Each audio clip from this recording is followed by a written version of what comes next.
dia. Bom dia. Bom dia. Uma alegria muito grande estarmos aqui mais uma vez. Agradeço o convite formulado. E no Evangelho nós podemos considerar que todas as lições têm uma beleza muito grande.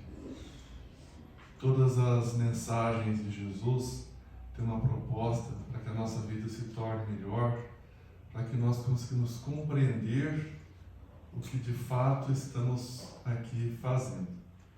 Mas algumas passagens têm, além da beleza doutrinária, um contexto verdadeiramente poético. E hoje nós vamos falar sobre uma dessas passagens. Aquela parte que Jesus fala assim: olhai as aves dos céus e os lírios do campo. As aves não plantam nem ceifam, e Deus lhes dá o de comer. Os lírios não fiam nem tecem. E eu lhes digo que nem Salomão em toda a sua glória jamais se vestiu como um desses lírios que brotam no campo.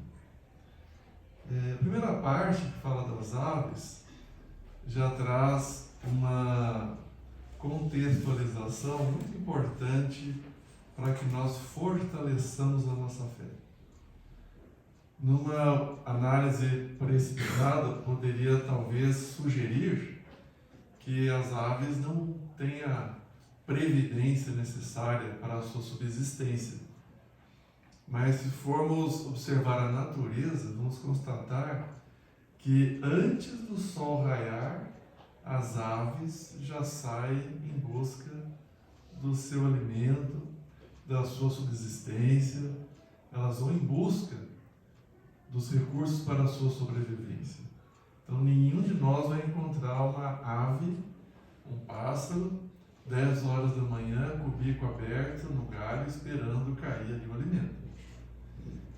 E a diferença é que elas têm a confiança de que Deus vai prover o necessário. E isso muitas vezes nós precisamos aprender. Essa convicção de que Deus vai prover o necessário. Acontece muitas vezes que nós não nos conformamos com o necessário. E comumente dizemos assim: mas eu poderia ter mais, aquela pessoa tem mais do que eu. E isso gera um certo desconforto para quem é materialista. Para nós que temos a compreensão de que a vida é uma só, mas as passagens pela terra são múltiplas, todos nós vamos compreender com naturalidade que em uma determinada existência teremos a prova dificílima da riqueza, em outra a prova difícil da pobreza, em outra da beleza física, em outra da falta de beleza física, da saúde, da doença. Todas as circunstâncias materiais são escalas para o nosso aprendizado. A família numerosa, a solitude. Então, nós temos que entender que Deus sempre nos provê o necessário. Se nós estamos fazendo a nossa melhor parcela e ainda assim não alcançamos tudo o que nós desejaríamos, possivelmente porque nós estamos tendo aquilo de que necessitamos para o contexto espiritual, que é o propósito aqui. Mas a parte hoje que eu gostaria de comentar mais é esse contexto dos lírios. Sempre me impressionou essa imagem de num campo, às vezes com o mato crescendo, na lama, num contexto menos preparado, nós temos a oportunidade de observar os lírios crescendo com aquela flor branca, que certamente é uma referência muito direta de beleza, de pureza, de sublimação. Então, Emmanuel faz algumas observações a respeito disso e nós vamos comentar. Talvez o primeiro aspecto que nós possamos aprender com os lírios, com essa referência de Jesus, é que eles florescem onde foram lançados. O divino agricultor, Jesus, também nos lançou cada qual em um determinado segmento, que não é necessariamente o contexto geográfico, embora também possamos considerar assim. Mas o local a que nos referimos, em que fomos lançados por Jesus, é o ambiente em que nós convivemos. E é aí que nós devemos florescer. Que tipo de ambiente? Primeiro, mais importante, é o ambiente familiar. E às vezes pensamos assim, puxa vida, acordei cedo, domingo de sol, eu vou no centro espírita, ouvir palavras que talvez possam me confortar, e vai o Marcelo lá e já começa a falar de família. A gente quer dar aquela esquecida um pouco nas dificuldades, e aí vamos ali ouvir falar de família. Sim. E vou contar um segredo para vocês. Todos nós temos desafios em família. Todo mundo. E é mais inteligente nós aprendermos a conviver com isso. Porque foi o mecanismo que Deus estabeleceu para nós nos reajustarmos com os conflitos que nós mesmos geramos no passado. Nenhum de nós precisaria fazer essa pergunta que repetimos com frequência: o que eu fiz para merecer uma família dessas? Porque se nós quisermos a resposta, possivelmente nós nos assustaríamos de saber que há 1, 2, 3 existências para trás fizemos coisas horríveis. É só nós analisarmos o que era a humanidade há 100, 200, 300, 400 anos. As barbaridades cometidas com aquelas pessoas que não nos agradavam. Então nós temos escravidão, inquisição, cruzadas, movimentos sociais assim gravíssimos, em que nós íamos semeando crueldade. E depois, quem vai colher as crueldades que nós semeamos? A razão nos diz que cada qual é responsável pelas suas obras. E aí essas pessoas que nós maltratamos, matamos, traímos, abandonamos, estão hoje na nossa família. Então ninguém precisa se perguntar o que foi que fez. Melhor perguntar como eu posso resolver agora. Eu tenho uma senhora, amiga minha, na cidade dos meus pais, e ela tem 8 filhos, né? O que nos dias atuais não é tão comum. Em certa ocasião, ela é espírita, numa conversa assim, um colega disse: nossa, mas quanta disposição da senhora nos dias de hoje, né? Ela é pouca coisa mais velha que eu.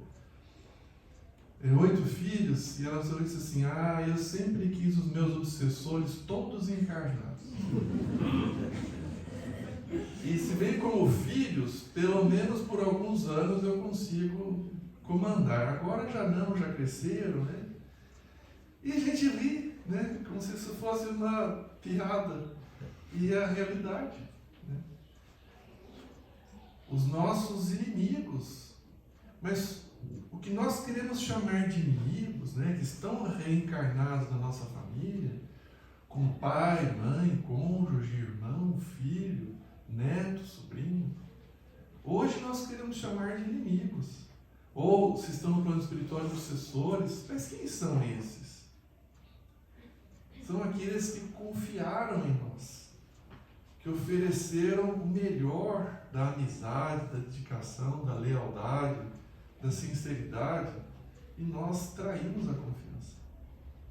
Porque para conservar o ódio por muito tempo, o erro tem que ter sido grande. Porque o ódio não é o contrário de amor. O contrário de amor chama-se indiferença. Ódio é o amor que enlouqueceu. E aí é um mecanismo divino que nós tenhamos essas pessoas na família. E funciona. Porque quantas vezes a gente discorda de tudo o que a pessoa faz, mas dizemos assim, bom, vamos lá, da família não posso abandonar. Não concordo com nada do que você faz. Você vai se frustrar, porque é uma questão de lógica. Eu estou vendo o caminho para onde você vai. Não tem como isso dar certo. Mas se precisar, você me avisa. Eu não vou te abandonar. Da família. É melhor a gente aprender que é o mecanismo que Deus estabeleceu. Porque senão é como aquelas pessoas que dizem, eu não gosto da noite, me dá uma tristeza, não gosto do pôr do sol, eu fico triste quando chove. É assim que funciona a vida. É melhor a gente procurar se ajustar a isso.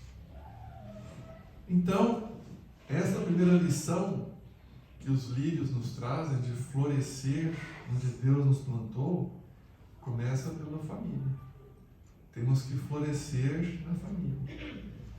E algumas vezes as pessoas dizem assim, já que eu sou espírita e tem essa coisa da reencarnação, nessa para mim já deu. Eu vou deixar para a próxima. Meu filho dá muito trabalho, meu cônjuge é muito difícil, meu irmão. Vamos tentar analisar bem, porque às vezes na próxima pode vir com um acréscimo de dificuldade. Né? Então, é mais inteligente fazermos a nossa parte. E está lá no Evangelho também, justamente quando lemos do amar os nossos inimigos, né? Quando Jesus nos conclama, amai os vossos inimigos, que nós possamos amar os nossos como Jesus recomendou. Porque não seria justo que a solução de uma dificuldade familiar estivesse unicamente de um lado. E às vezes a outra pessoa não está interessada. Mas se nós cuidarmos da qualidade do nosso sentimento, é a parte que nos cabe. Porque às vezes não é possível conviver com algumas pessoas. Mas se nós seguirmos o que está no Evangelho, de orarmos por elas, desejarmos o bem, atender em caso de necessidade, é isso que algumas vezes é o que é possível fazer. Então nós precisamos ter esse cuidado de florescer no contexto familiar em que fomos plantados. O segundo local em que todos nós circulamos é o ambiente de trabalho, a convivência social, mas também vamos encontrar alguns desafetos. Mas, se nós estivermos cuidando bem de florescer na família, esses outros ambientes serão mais fáceis para nós. E a família é o local em que nós conseguimos nos apresentar como somos, né? Porque às vezes tem alguém de fora. Outro dia eu vi uma palestra de um outro orador espírita, e eles dizendo assim, já repararam quando tem visita em casa? A gente fica numa leveza, a gente sorri, somos tão gentis. Aí depois de alguns dias a gente começa a pensar assim, quando é que essa pessoa vai embora? Porque eu já estou cansado, né, de disfarçar tanto assim. Porque é natural, né? A gente deveria tratar os familiares como tratamos as boas visitas. Sempre com muita atenção, com muito carinho. Mas os lírios também nos trazem uma outra lição muito inspiradora. É a perseverança no progresso rumo à luz. Se nós pegarmos um banquinho, uma cadeira e sentarmos em frente ao campo, um jardim, e nos propusermos a perceber a planta crescendo, nós vamos nos frustrar. Porque a gente pode ficar horas ali. E muito provavelmente não conseguiremos constatar nenhum tipo de avanço no crescimento daquela planta. Mas a gente sabe que ela está crescendo. Por quê? Se dermos intervalo de alguns dias, nós vamos perceber que está crescendo, que as folhas estão se abrindo, e que as flores estão desabrochando. Isso é uma lição muito inspiradora para todos nós, porque às vezes temos a impressão de que não estamos progredindo. Especialmente quando nós começamos a despertar para a realidade espiritual, para o Evangelho, para as orientações de Jesus, nós começamos também a enxergar nossas mazelas morais, nossas fraquezas, nossos vícios, e às vezes nos assustamos com aquilo que ainda fazemos, apesar de já termos entendimento do que é a vida. E é comum vir uma certa frustração, desapontamento. Nossa, eu não estou evoluindo nada. Eu acho que eu estagnei. Mas nós sempre estamos crescendo. Sempre.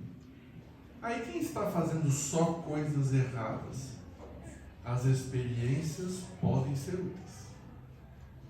Da mesma forma como as plantas transformam os detritos em substâncias úteis para compor a seiva, para que as folhas e as flores cresçam, nós também podemos transformar nossos detritos, que são nossos erros, em algo útil para o nosso crescimento espiritual. E no caso das plantas, dos lírios, é uma outra lição, porque literalmente as plantas têm essa capacidade de transformar o esterco, o adubo, a lama, em algo útil, em algo que será importante para o crescimento, para o florescimento, para o perfume. Nós também podemos transformar nossos piores erros em elementos úteis para o nosso progresso. Podemos transformar nossos vícios, tropeços, quedas em experiências valiosas. De que tipo? Estou aprendendo que isso não me convém. E eu transformo o erro em um degrau de evolução, em uma etapa de crescimento. Para isso está lá no Livro dos Espíritos a recomendação de Santo Agostinho. Qual é o método mais rápido para o nosso crescimento espiritual? E a resposta: já vos disse um sábio da antiguidade, conhece-te a ti mesmo. Então, se nós formos tendo essa proposta do autoconhecimento, nós temos a capacidade de transformar nossos piores erros em experiências úteis. Como a planta transforma o detrito que está ao redor das suas raízes em flores perfumadas. Mas é preciso querer. E temos que fazer as pazes com os nossos erros. Temos que fazer as pazes com o mal que ainda trazemos em nós. Justificável somente o bem ou é. Então tem uma diferença entre justificar e compreender.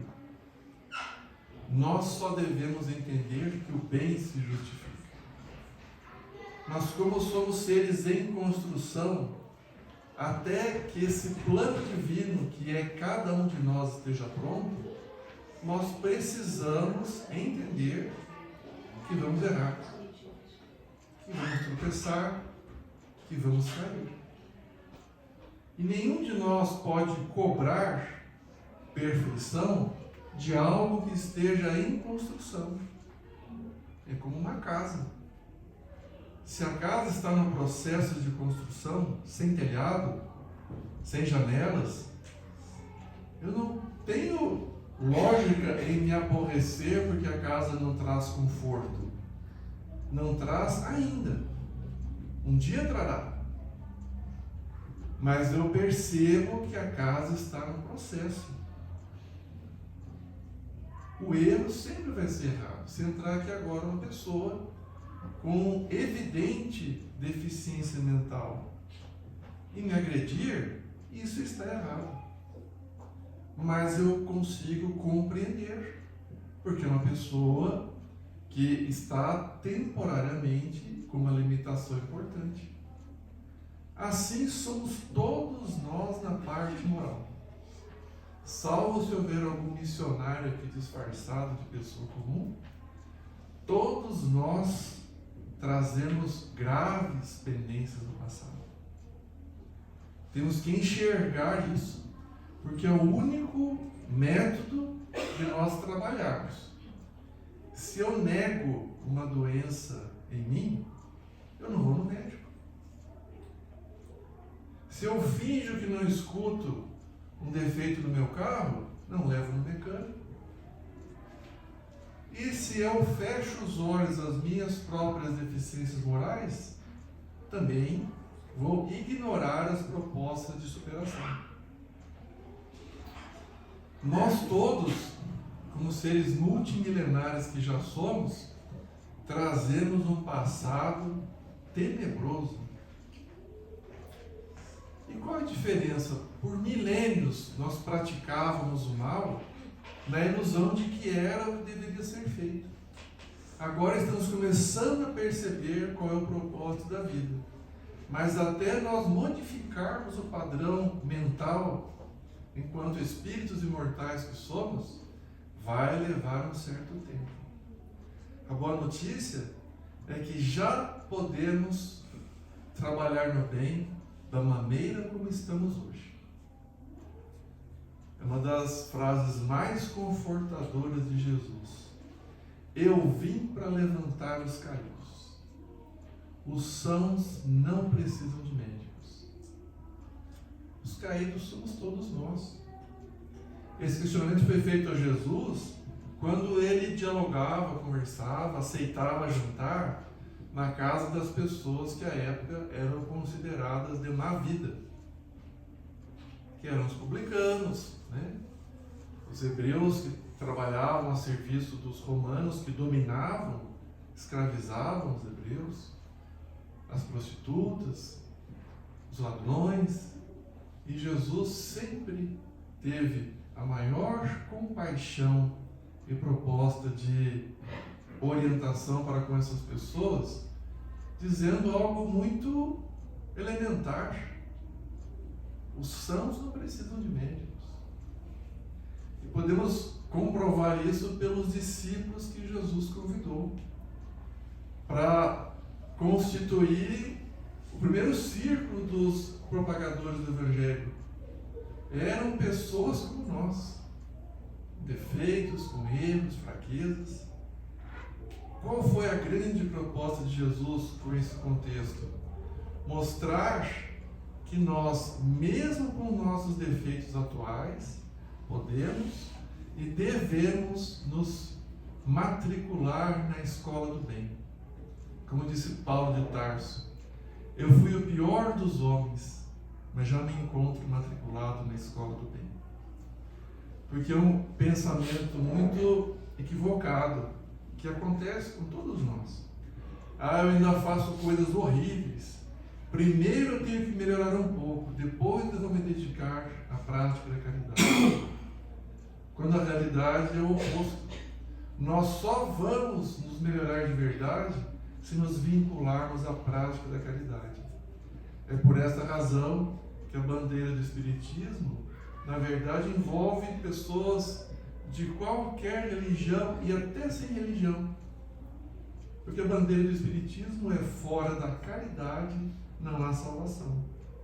Ou seja, o nosso roteiro libertador está na prática do bem. Mas eu ainda tenho comportamentos tenebrosos. Tudo bem. Seja útil mesmo assim. Através dessa proposta de ser útil, é que você irá se libertar dos seus comportamentos tenebrosos. Outra lição muito oportuna dos livros diz respeito à capacidade de suportar as intempéries.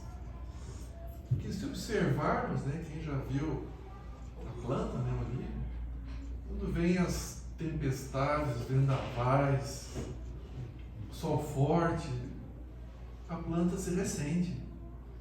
ela enverga, murcha às vezes as folhas, pode se sujar da lama quando a chuva é muito forte, mas lentamente ela vai se reajustando ao seu compromisso.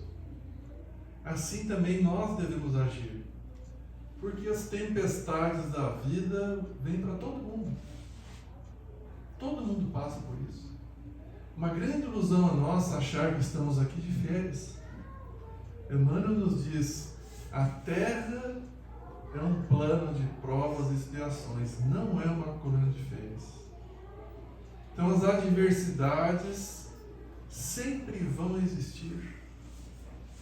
E essa ilusão de que a vida seria boa se estivéssemos completamente sem desafios, sem problemas, sem adversidades, na verdade é uma visão muito equivocada, porque o crescimento só existe diante do desafio. Quando estamos férias, descansando, na montanha ou na praia, numa rede, isso é importante, o refazimento emocional, orgânico, muito importante. Mas isso não traduz crescimento. Crescimento existe nos embates familiares, pessoais, profissionais. E quanto mais a gente se empenha, maiores são os desafios. É natural que seja assim. Nenhum estudante ficaria feliz, nenhum estudante interessado em aprender, ficaria feliz se continuasse todos os anos aprendendo só adição e subtração. O estudante interessado, que deve ser o papel de todos nós na escola da vida, deve ser o de querer aprender, de querer avançar, de querer crescer. Então nós precisamos entender que os desafios fazem parte. E aquele ditado popular tem muita verdade, né? Quanto mais eu rezo, mais assombração me aparece. Tem muita verdade nisso. Porque quanto mais eu rezo, quanto mais equilíbrio espiritual eu tenho, mais habilitado eu estou para lidar com as adversidades desse plano da vida ou do plano espiritual.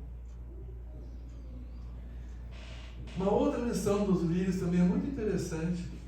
Até me lembrou uma crônica de um escritor não espírita chamado Rubem Alves. Essa crônica está num livro chamado Retorno e o Termo, em que ele fala que ele tem inveja das plantas, porque até o último instante que precede a colheita ou a morte da planta, ela está em sua plenitude fazendo o seu melhor. E assim também nós devemos fazer. Em tempos desafiadores, como temos hoje, guerras pelo mundo afora, inseguranças geopolíticas, temos visto muitas pessoas se angustiando com esse cenário mundial. E cabe-nos uma pergunta: será, que haverá uma grande guerra, de proporções devastadoras? Esperemos que não. Um parênteses: o que nós temos feito em favor da paz mundial?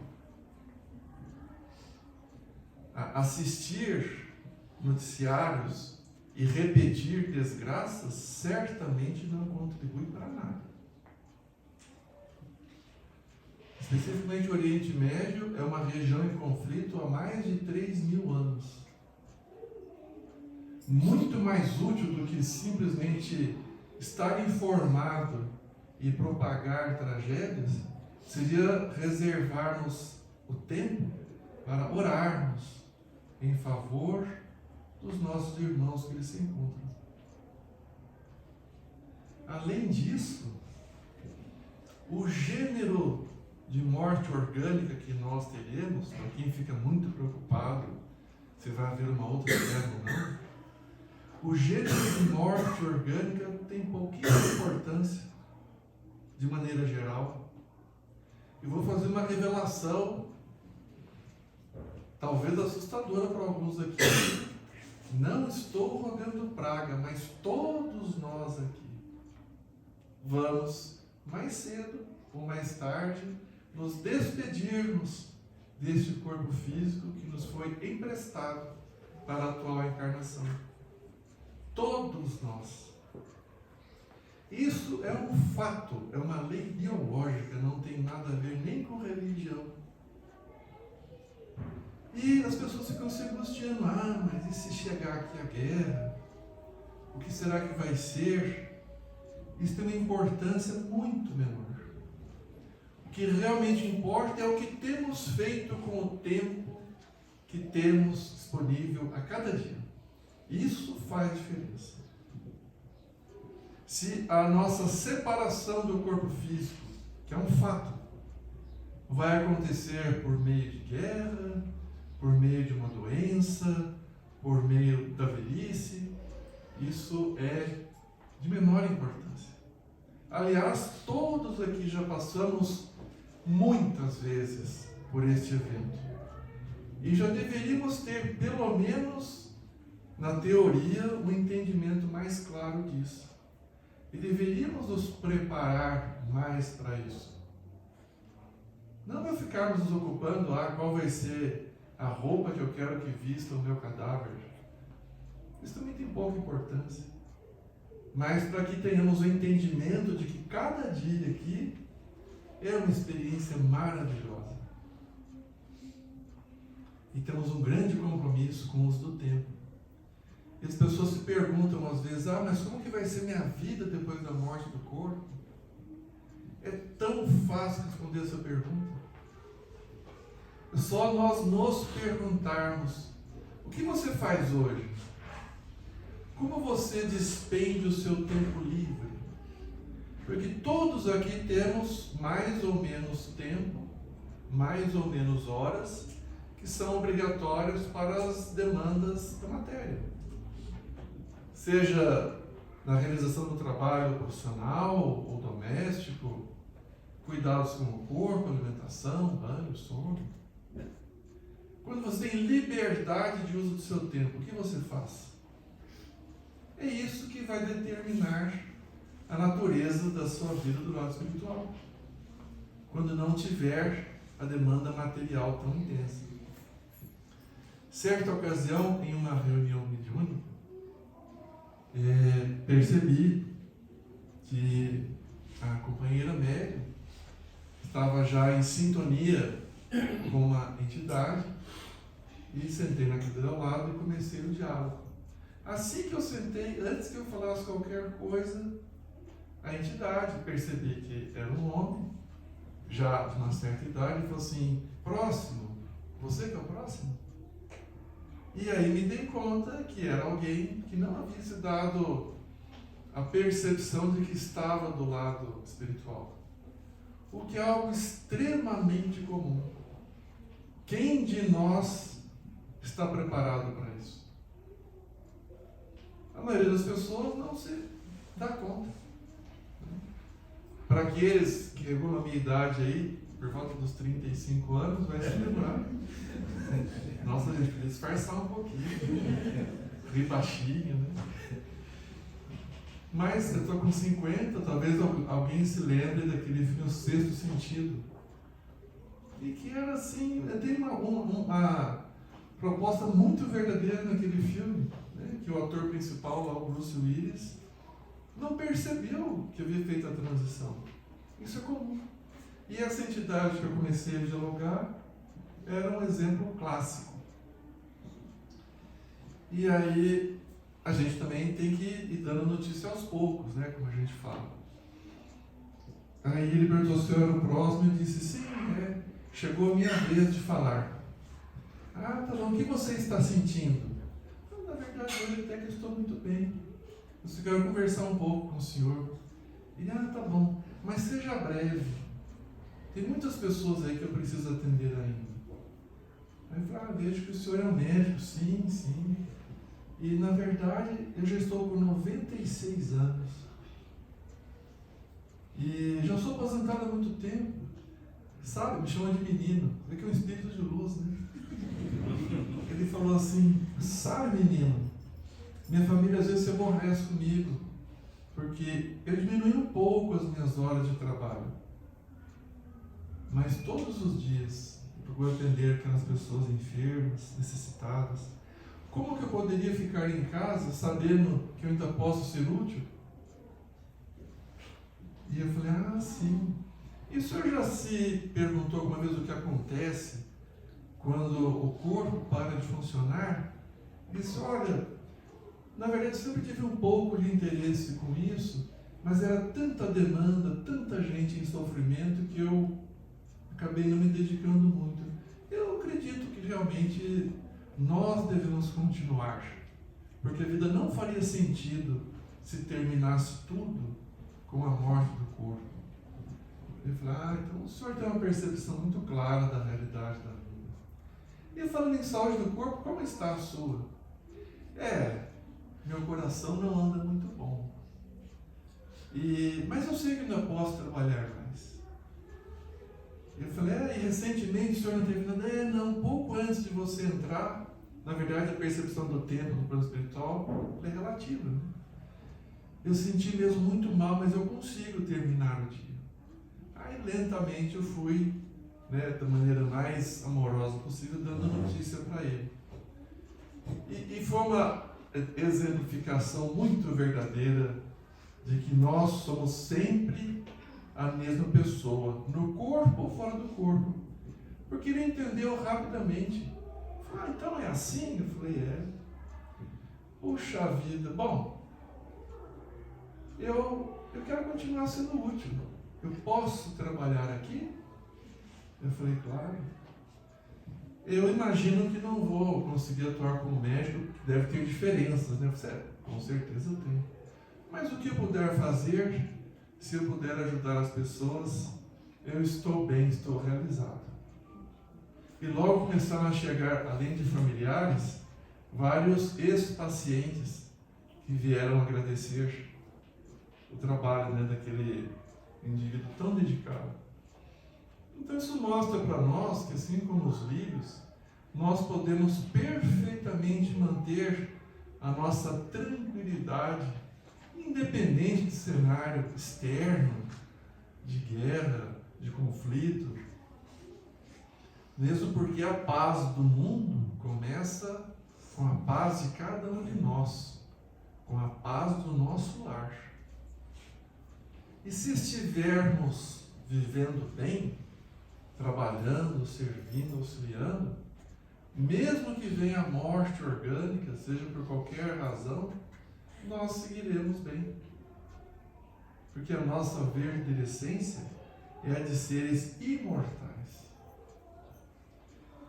Essas lições, que a gente pode aproveitar com essa mensagem de Jesus, dos lírios, realmente são muito inspiradoras de florescermos onde Deus nos plantou, de transformarmos os detritos que trazemos em nós em algo útil, assim como o esterco vira um componente, substâncias úteis da seiva, que serão depois transformadas em flores e perfume.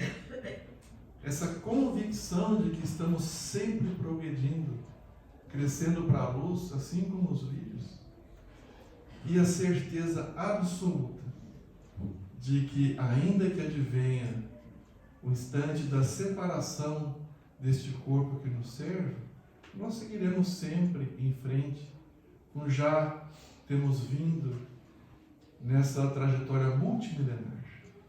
E para finalizar, eu quero resgatar uma passagem que eu já contei aqui no passado, referente ao que significa isso de florescer onde Deus nos plantou, assim como os lírios fazem.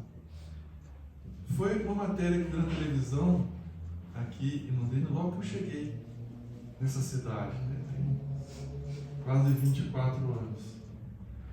E a mídia, apesar de ainda fazer uma ofensiva muito grande com tragédias, também traz boas propostas.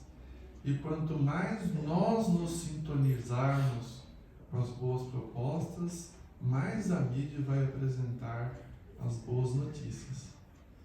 E era uma matéria sobre um jovem de perto de 30 anos que trabalhava como catador de material reciclável. E ele recolhia todo o material, mas ele tinha uma proposta. E por conta disso que a televisão local fez uma matéria sobre ele. O que ele arrecadava de latinhas de alumínio, ele separava todos os meses para compor um pequeno enxoval e ele entregava para a enfermeira do setor de obstetrícia do hospital universitário. E dizia, olha, veja qual é a mãe mais carente, entregue para ela. Claro que era um enxoval modesto, mas ele procurava fazer com que ali estivesse pelo menos o conteúdo básico de um recém-nascido. E aí, as funcionárias do HU se sensibilizaram com essa passagem e comentaram, com a jornalista que fez a matéria. E nessa ocasião, então, depois de vários anos com essa proposta, ele foi filmado e pela primeira vez foi convidado a entrar no setor dos recém-nascidos e a fazer a entrega pessoalmente para aquela mãe carente que havia sido estabelecida pelas enfermeiras. E ele muito constrangido, muito vexado pela câmera ali, muito envergonhado, ele então entregou e a jovem mãe disse assim para ele, você quer segurar meu filho? Afinal, essa primeira roupinha que eles estão usando foi você que deu. E ele sorriu e disse assim, mas eu posso? Sim, claro que pode. E aí a mãe colocou o bebezinho no colo dele, ele abriu um sorriso que eu jamais vou esquecer e disse assim para mim, isso é o céu. E ficou com aquele bebê um pouquinho, depois devolveu a mãe, a matéria foi concluída, e desde que eu vi essa matéria eu fiquei pensando, isso é florescer com os recursos que Deus ofereceu. E assim todos nós podemos também fazer. Na nossa família, no ambiente de trabalho, na sociedade, com aquilo que tivermos, com aquilo que for possível, com esse grande patrimônio de valor incalculável que é o tempo, todos nós podemos, como os lírios que brotam no campo, florescer, espalhar beleza, perfume, esperança e confiança em dias melhores. Muita paz.